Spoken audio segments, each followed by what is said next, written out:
हमारे साथ मौजूद है आफ्ताब साहब, जो कि यहाँ के मोहल्ला कमेटी के एक जिम्मेदार हैं। उनसे भी बात करते हैं, उनका क्या कहना है। आफ्ताब साहब, क्या कहेंगे आपके इस इलाके को मैं देख रहा हूँ, मुझे अजीब सा एक फीलिंग हो रही है।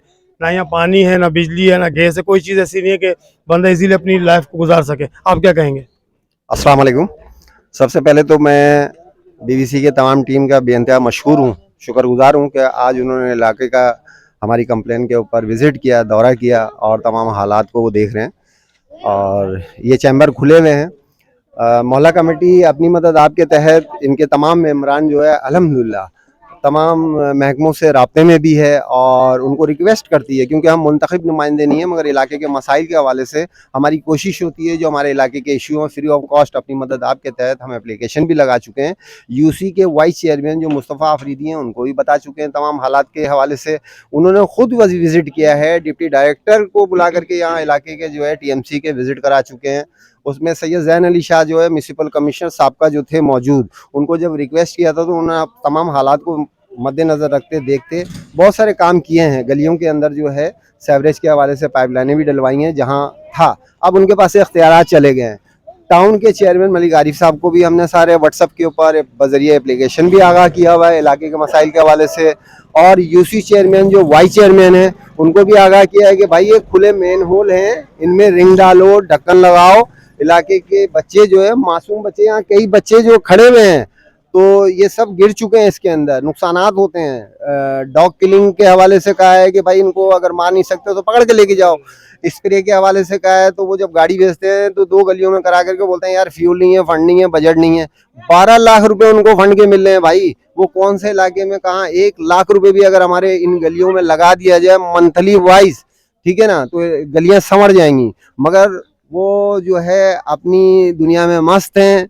UC 1 का ये इलाका लगता है। अभी हालिया दिनों जो है हमारे MKM पाकिस्तान के MPS साहब जो हैं उनसे मुलाकात की थी, मीटिंग की, उनको तमाम इलाके का सर्वे कराया, तो उन्होंने पाइपलाइनें बिछा दी हैं। जो आवाम का मेन इशू है पानी का, मगर पीछे से जब पानी आएगा तो लाइनों में पानी आएगा। अभी ब्रांच लाइन है, उनसे बात हुई है तो अल्हम्दुलिल्लाह UC के वो जो जिम्मेदार हैं अबीर भाई, उन्होंने भी कहा है, और वाइस चेयरमैन ने दीगर जो है अपना अल्लाह भला करे MKM के MPS साहब, उन्होंने कहा है कि इंशाल्लाह इस मंथ में हम काम करवा देंगे।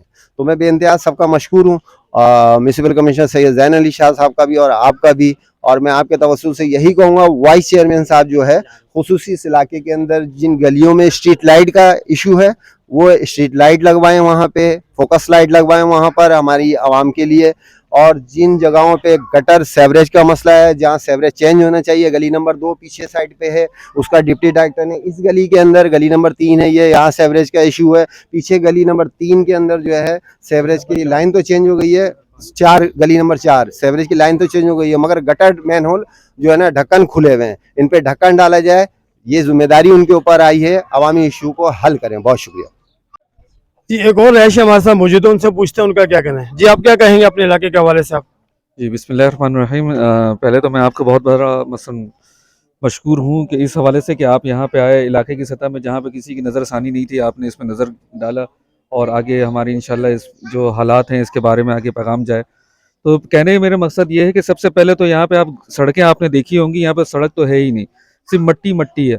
और पानी का जो हिसाब है यहाँ पे, मेरी मसलन जो उम्र है उसके लिए बचपना ही मेरा सिर्फ पानी में गुजरा, उसके अलावा जो 25 से 30 साल हो गए पानी लाइनों में है ही नहीं। अब हमारे घर के अंदर माशाल्लाह से फैमिली है और भी हैं, महीने के 4 टैंकर आते हैं, समझ लो 12,000 रुपये पानी में ऐसे ही जा रहा है। फिर उसके बाद अब ये सेवरेज का जो है यहाँ पे आपने देखा है खुले होल हैं, यहाँ पे स्कूल से बच्चियाँ भी जाती हैं, ऊपर स्कूल है गवर्नमेंट स्कूल, वहाँ से बच्चियाँ भी जा रही होती हैं, बच्चे भी जा रहे होते हैं, कुछ कुछ बच्चियाँ ऐसी रश में जाते हैं वो अनदेखे में गिर भी जाते हैं, बहुत सारे इंसिडेंट वगैरह भी हुए हैं। तो मेरी बस ये है, जितने भी इलाके के ज़िम्मेदार हैं माशाल्लाह से, और जो UC हैं, जो भी चेयरमैन हैं, उन सब से यही गुजारिश है, खुदारा जो आपको फ़ंड मिल रहे हैं हमारे लिए वो हम पे खर्च कर लें। जिस तरह ये कि हमारी आसानी के लिए आप करेंगे तो अल्लाह ताला आपके लिए भी मुश्किलात के लिए भी आसानी करेगा। तो इसलिए खुदारा हम भी यहाँ के रहने वाले लोग हैं, हम भी पाकिस्तानी हैं, हम भी जो जिस जगह के आप चेयरमैन बने हैं हमारे इलेक्शन हमारे वोट से, तो खुदारा उसके लिए अपना जो है मसरफ़ है वो हम पे खर्च कर रहे हैं। बहुत बहुत शुक्रिया। UC 1 में और यहाँ की आवाम जो है ना बड़ी दिल बर्दाश्ता हो चुकी है मौजूदा हुकूमत से भी। मैं यही कहता हूँ कि अब देखें, 5 से 10 रुपए की अगर हम माचिस खरीदने के लिए जाते हैं उस पर भी सेल टैक्स है, और अगर हम हज़ारों में कोई चीज़ खरीदते हैं उस पर भी सेल टैक्स है। सेल टैक्स, फलां टैक्स, ना जाने कितने टैक्स हम लोग पे करते हैं। उसके बाद अगर अगर हम अपने इलाके में रहने के लिए पानी खरीदेंगे, बिजली के ज़ायद बिल देंगे और सेवरेज के लिए भी अपने जेबों से हम पैसे जमा करके यहाँ पर सेवरेज के निज़ाम को भी बेहतर बनाएंगे, गलियों में लाइटें लगवाने के लिए अपनी जेब से पैसे देंगे, तो मुझे बताएं 25 से 30 हज़ार 40 हज़ार नौकरी करने वाला शख्स अपने बच्चों को पढ़ाएगा, अपने घर को राशन, अपने घर में राशन डालेगा, या अपनी दुख बीमारियों को देखेगा, रिश्तेदारी को देखेगा, या अपने बच्चों के बेहतर मुस्तकबिल के लिए उनको अच्छी आला तालीम दिला सकेगा। ये एक सवालिया निशान है और यहाँ के जितने भी हुक्मरान हैं मैं उनसे यही गुजारिश करूंगा कि और अब कुछ नहीं दे सकते तो कम से कम जो 3 बुनियादी सहूलतें होती हैं इलाके की, पानी, बिजली, गैस, सेवरेज, ये चीजें जो उनको प्रॉपर तरीके से प्रोवाइड की जाए ताकि वो इजीली अपनी लाइफ को गुजार सकें। बहुत शुक्रिया। कैमरामैन अरुण के साथ राशिद खान को दीजिए इजाजत। अल्लाह हाफिज।